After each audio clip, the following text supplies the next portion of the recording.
Hey guys, SimCoder here, and today we'll learn how we can search for users so that we can actually follow and unfollow them, and actually try to find users so that we can have a feed in the future. So this is an important step, and we must do a query, which is actually quite simple. So yeah, the tricky part is to get everything concise and to listen for input requests. So whenever the user types a new letter or removes a letter from the search bar, then we must rerun the query so that the users can be fetched yet again. So yeah, let's do it. Before carrying on with the video, I just want to let you know that only around 20% of you guys are actually subscribed to this channel. So if you don't want to miss any single video in the future, be sure to subscribe and to hit the notification bell.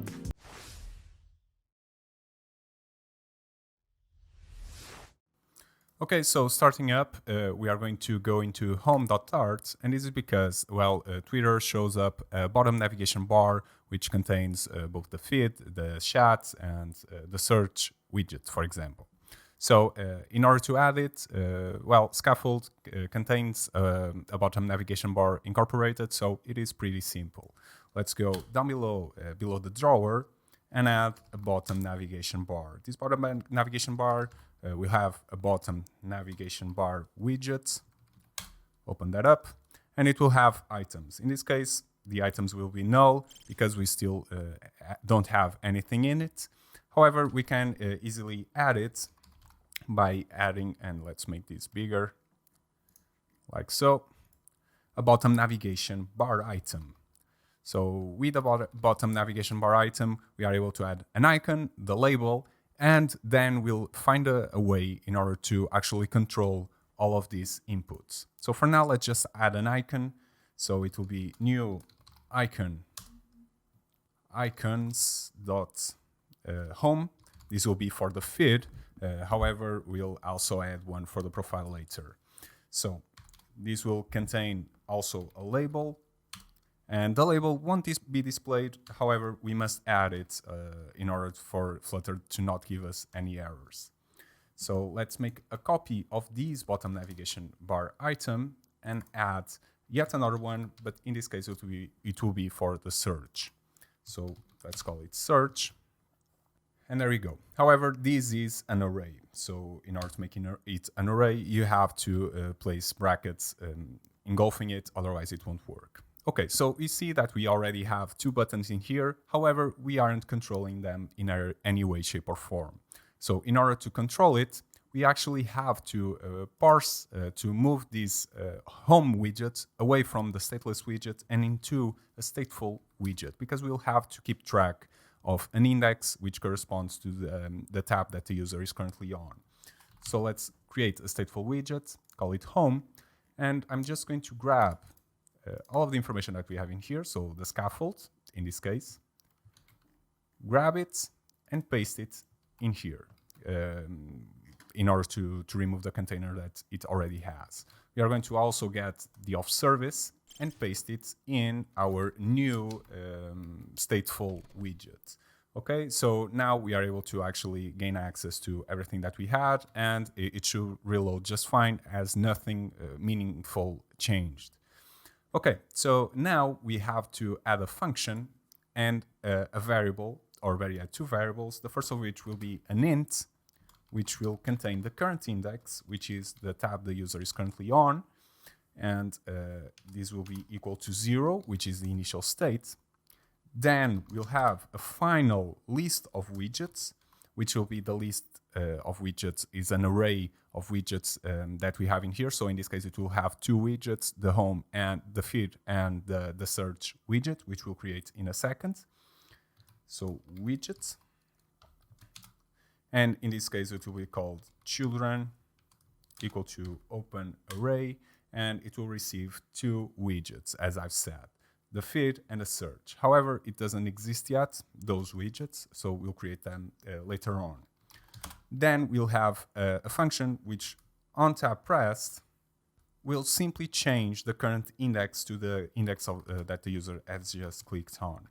So in this case, it will set the state to the index that the user has clicked on. So current index will be equal to index. And this will trigger an update of the widget so that we can actually move to the new widget that the user has clicked, or the new tab that the user has clicked on. Okay, so now adding this function in our bottom navigation bar, it is pretty simple. We say on tap, 2 points, on tap pressed, and we can simply say on tap press. It will automatically pass along the index. Then we say that the current index will be equal to current index. This is just so that we know which tab is clicked on. So for example, if we save it and click on search, it will move on to search, which didn't happen previously, before we add this line. Then we'll say that the show selected labels will be set to false, and this is to hide the labels as Twitter doesn't display them. And we also must show unselected labels set to false for the unselected, which is in this case home. And if we save it, we see that all the labels disappear. Okay, that's all great. However, we must also display the widgets, which we haven't created, so we'll create it right now. Let's go into our source tree and actually add a new folder. This folder will be called home. It will contain all of the widgets that are displayed in here, in this screen. So in this case, we'll need a feed widget, so feed.dart, and it will be a stateful widget called feed. Change the container for something that we can easily see. So in this case, we'll call it feed, so that we know that this is actually being called, and automatically import the material package. This way it will work nicely. Then we also need a search.dart,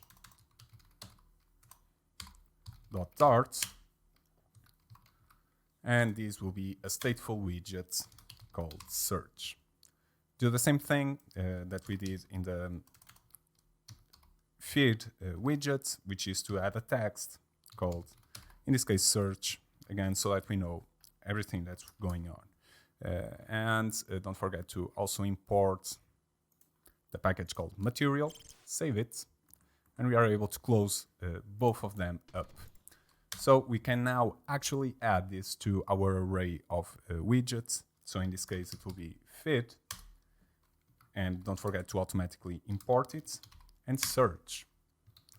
Okay, save that. And now all that we have to do is to add a body to our scaffold in order to display the currently widget being displayed. So in this case, we'll say children, and within parentheses or brackets, better yet, we'll say current index. And if you save it, we see that search appears, and if you go into home, then feed will appear. So awesome, everything is working as it should. Okay, so now we are actually able to have a search widget. So we are going to make the query now in order to fetch the users that we have in our database.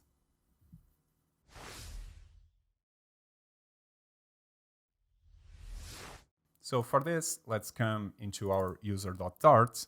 And in this user.dart, we are going to make the query and to parse the information into the user.model. And as you can see, we already did some work in the previous lessons. So it will be pretty similar, however, with some differences. So we are going to double up on the stream user model, which just fetches a normal user, but we are going to change it in order to make the query that we want. So the first thing that we are going to do is change the name. So query by name, because we are going to do a query for the name. We could also do for the username or the email, whatever, but we are going to do it for the name. So let's call it search. And instead of a user model, we are going to return a list user model. Okay, like that. And now we have to understand what we are going to do. So coming into our database, we see that we have two users in this case, and one with the name SimCoder and the other with the name Som, which doesn't mean anything, but yeah, it is just to be slightly different. Okay, so now we want to find the user that, for example, if the user types in SI, we just want to return SimCoder from this list because this is SO, right? But if we type in just S, then both of these users will be returned. And there's, even though Firestore doesn't have full text search, there is an easy way of doing this. The first thing that we have to do is in the collection users, we have to order by the field that we want to search upon. So in this case, it will be the field name. Then we have to use the function start at, which simply says that it will try to find all of the names that start with this string. So if we type in S, both users will be returned. If we type in SI, only SimCoder will be returned. Then we have to do and at. And one thing that you should do is to place brackets around search as it expects a list. Now we need an and at, which will be equal to the start at. However, it will say that it will add a new code at the end to tell Firestore that any single character is accepted. So this is pretty similar to a regular expression. So we say that it must start with search, and then at the end, it doesn't matter, anything goes. So we say /u f8 ff.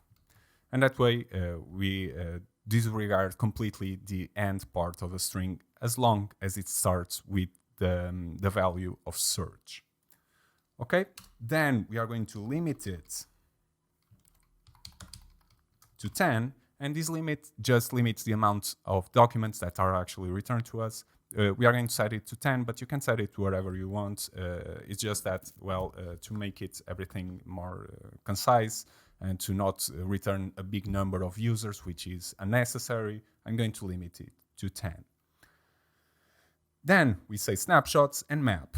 However, we are not going to use this user from Firebase snapshot. We must use one that's pretty similar to one that we already used in the list. Not this one, but in the post.art, which is this post list from snapshot.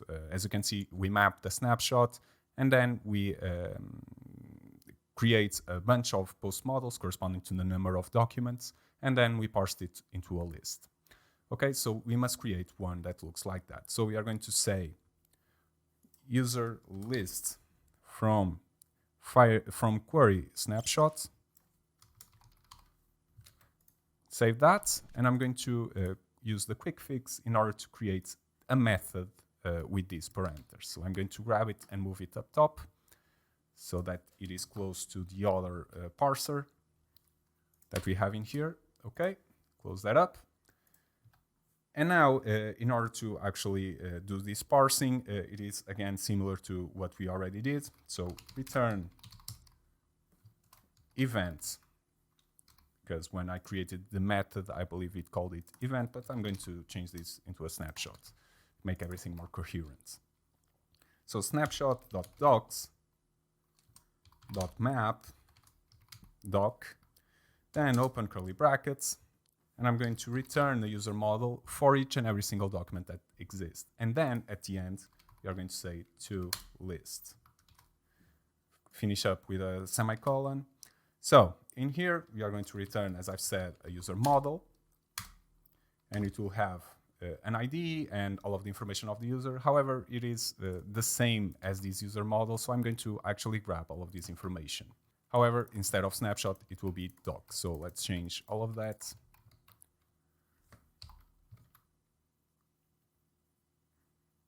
And don't forget to add a semicolon at the end. Okay, so now I'm going to actually do some error handling in here, even though I'll release a video at the end of the series with all of the error handling that's needed, because I don't want to overcomplicate complicate this code at the moment. So let's keep it as simple as possible and with as little error handling as we can. So let's add interrogation point, empty space, empty string, and this means that if this doc.data email, for example, is null, then it will be set to an empty string. Okay, save that, and we are done. We are now able to fetch all of the users using this query. So now all that's left is to actually do the query, display the information in the search widget. So let's do it.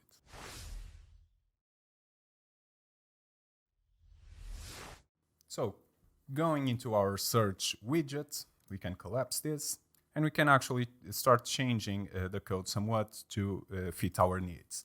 The first thing that we'll need is the user service, an instance of user service. Call it user service,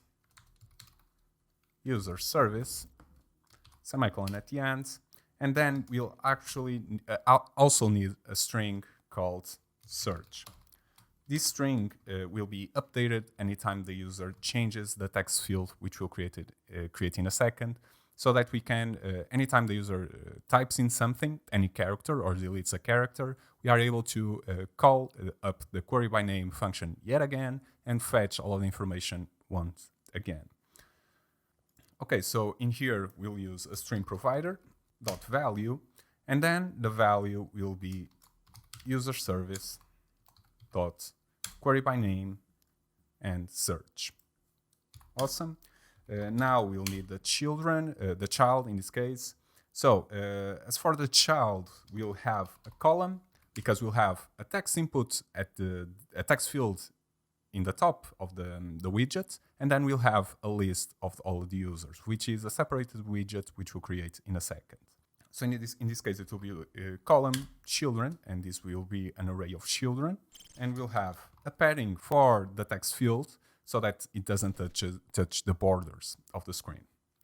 In this case, it will be edge insets.all 10, and it will have a child, which will be just the text field. Open parentheses. And in this case, we'll call up onChanged, and this onChanged function will simply set the state to the new search text.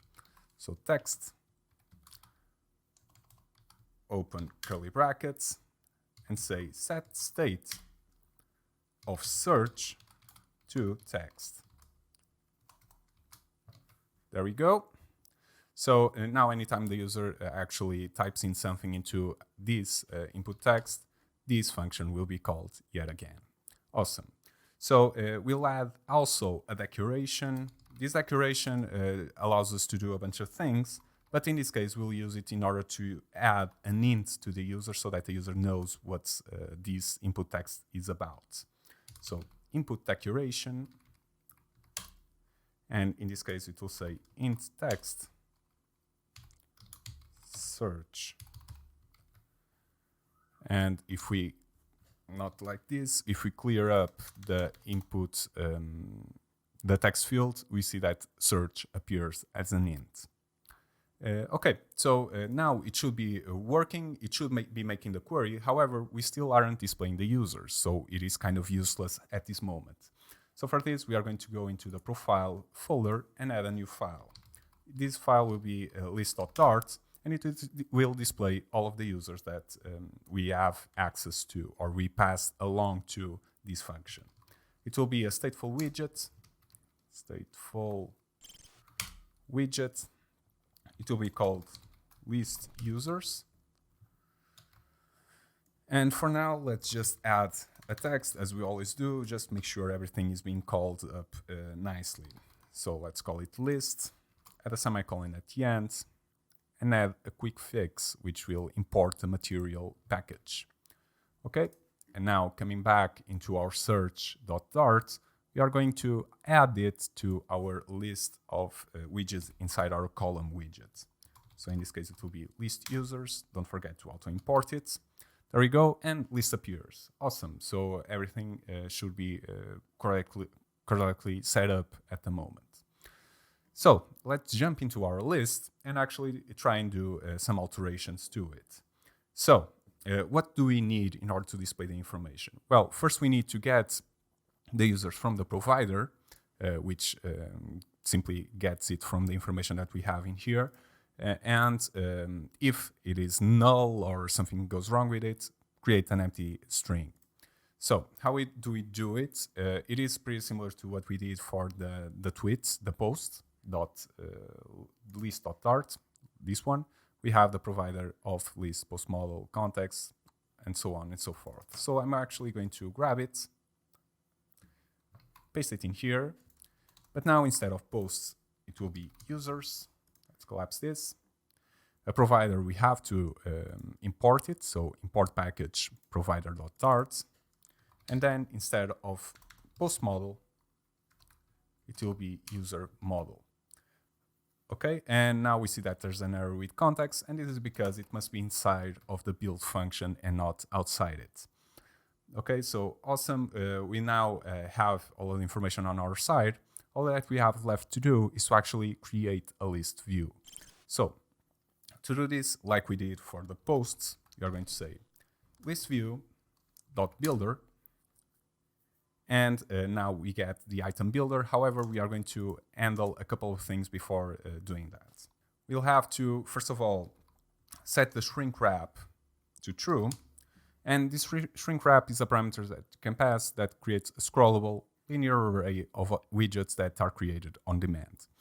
This is because, well, we have to wait for the provider to provide us with the users. And so because we are changing the amount of items being displayed, I believe that because of this error, because of this use case, you must add it to make sure that it gets updated correctly and the height of the list gets updated to the current amount of users being displayed in this case. Okay, so then we set the item count, which is the amount of elements being displayed, to users.length. And for the item builder, we are going to create it right now. So in this case, it is a function which takes in context and index. Open up curly brackets. And we say final user equals to users index. So we now are able to get the user corresponding to the index that we are currently on. So if you are in the position 0 of the list, then the user in the position 0 of the list that's provided to us by the provider is used, and we are able to get information from it. So now we want to do a couple of things. The first one is that we want to make sure every item is clickable. So in order to make it clickable, we'll use a widget called Inkwell. Inkwell will allow you to use onTap, which we can now trigger to go to the correct route, the profile route. And it will give you a nice feel to it because it will give a ripple effect in the item that we are currently on once the user actually clicks it. So it will take in a child. In this case, it will be of the type, it will be a widget column. And this column will take in children. So these children will divide into two sections. We want the first one to be the information of the item that we are currently on, the user that we are currently viewing, which will contain the profile image and the name. And we want a divider. A divider, and I'm going to create it right now, will be at the bottom.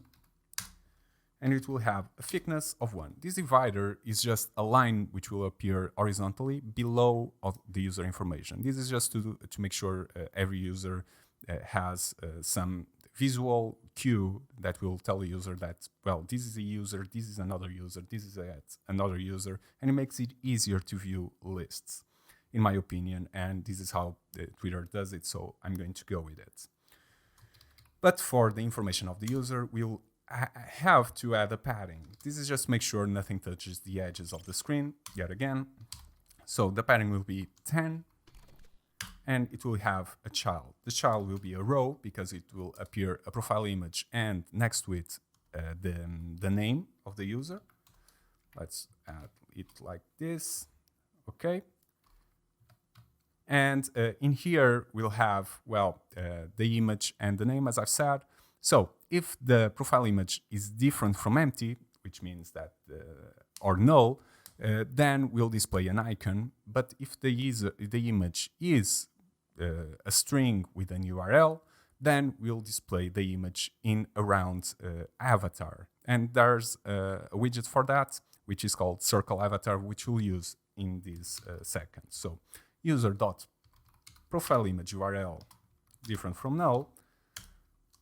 Then we say, and let's add a question mark, so that this is basically an if-else. If user profile image different from null, then create a circle avatar. And the circle avatar will have a radius of 20. This is the size of the image.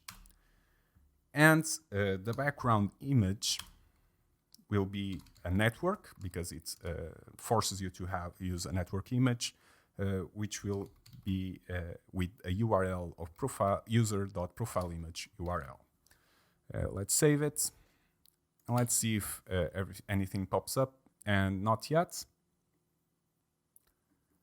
But and nothing pops up because there's an error here, because it is expecting the else part of this if condition. So else, then we are going to display an icon with icons.person, and the size, let's set it to 30 and see how it looks. So there's still an error in here. Let's see. Well, a semicolon is missing. And by saving this, there's still yet another error. And this is because I forgot children in here. So children row, and add an array. So like so. Let's add the end of the array in here, save it. And as you can see, two images pop up with the padding, with the divider, and this one is still trying to find the image and isn't displaying the icon, and this is because there's probably need to be an empty string and not null. So there we go. Now we are able to view an icon if the user has an image, doesn't have an image, better yet, and the image if the user has an image. And if we go back into our database, we see that SimCoder has an image, but SOM doesn't have an image. So this is how it is supposed to work. Okay, so now let's add the text with the username, so user.name. And when we do this, you see that the name is really attached to the image, and this size of the icon should be a bit bigger. There we go, like so. So in order to add a padding in here to make sure everything is separated, we are going to add a sized box. This is a nifty trick which you can use to add padding to things and separate things so that they aren't stuck together. So the width, in this case, I'll set it to 10. And when I set it to 10 and save it, let's see if it allows me. No, because I need a comma. And like so. You see that the text gets pushed to the right and everything looks a bit better. Okay, so now we are able to actually search for users. So let's try and search for only SimCoder. So I'm going to type in SI. As you can see, SOM disappears. If I remove the I, then SOM appears. And if I add SO, then SOM appears. Awesome. So everything is working as it should. Now, all that we have left to do is to implement an on-tap, which will allow the user to go to the profile of all of the users that appear in here. Which is obviously important. So this is added in the inkwell.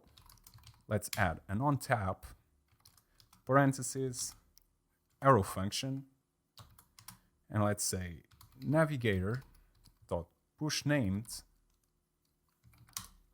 and it will take in the context, a route name, which in this case will be profile. And now we must pass along arguments so that the profile widget knows which profile to actually display and which information to get. So this is done really simply by doing arguments and then passing along user.id. Okay, and so now when we click it, we'll be able to go to the profile. However, as you can see, the profile of the user that's currently logged in is the one that's being displayed. If I click on SOM, then SimCoder is the one that gets displayed. And this is because we aren't using this argument for anything, so we have to handle it in some way. But before handling that, we are going to go into the home.dart, going to profile, the list title, and add the arguments corresponding to this user. This user is really easy to know, to figure out which one is, because it is the currently logged in user. So in this case, it will be Firebase auth instance current user.uid. Okay, and if in this case you wanted to pass along multiple arguments, in this case we won't need it, but if you wanted to, all you have to do is create an object. So user 2 points user ID, and then you can add other information after that. So for example, post ID. We are not going to use it. We don't even have a post in here, but it's just so that you know how it is done. So let's clear that up, save it. And now let's go into profile to make sure that the corresponding user appears and that we are able to use all of the functions that we already created in order to display it and abstract the profile widget to be more general to every single user that uses the platform.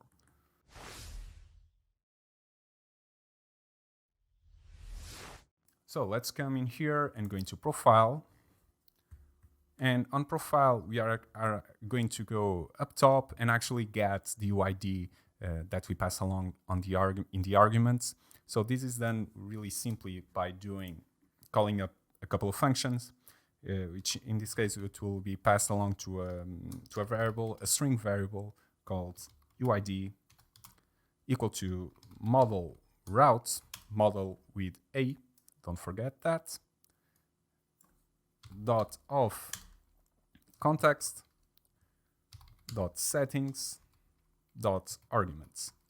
So this way we are able to get the arguments from it. Now, if you wanted if you had an object, then this wouldn't be of the type string, it would be of the type map, and you would have to get the information using parentheses, brackets, and then the name of the object inside it.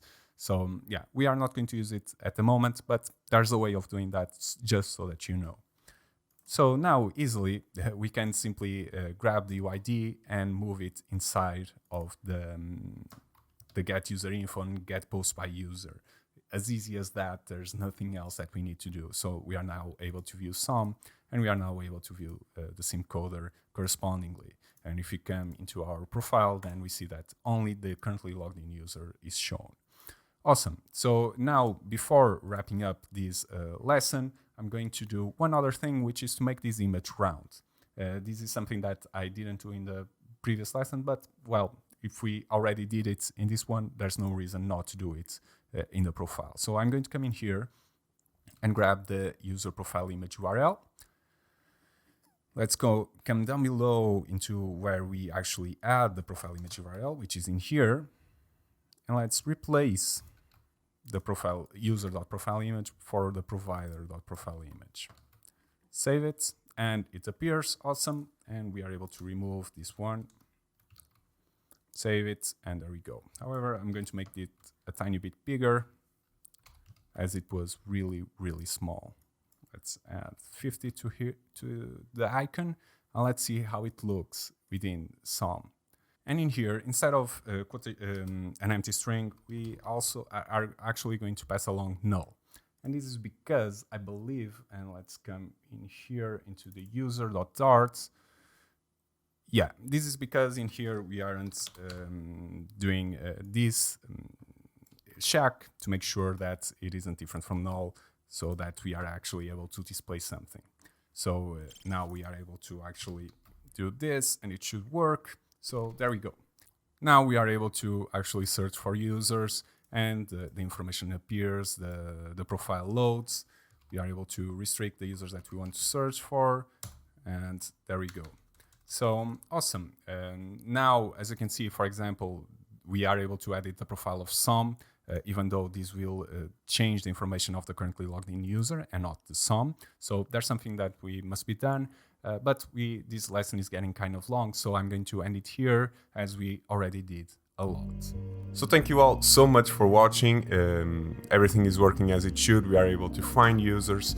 So now all that's left is just to follow and take care of the feed. That's the most important parts that I want to really take care of. But the trickiest parts of the series are yet to come, which is the feed, obviously. That's all for today. If you enjoyed this video, then please do leave a like, subscribe, and I hope to see you again tomorrow. Ciao!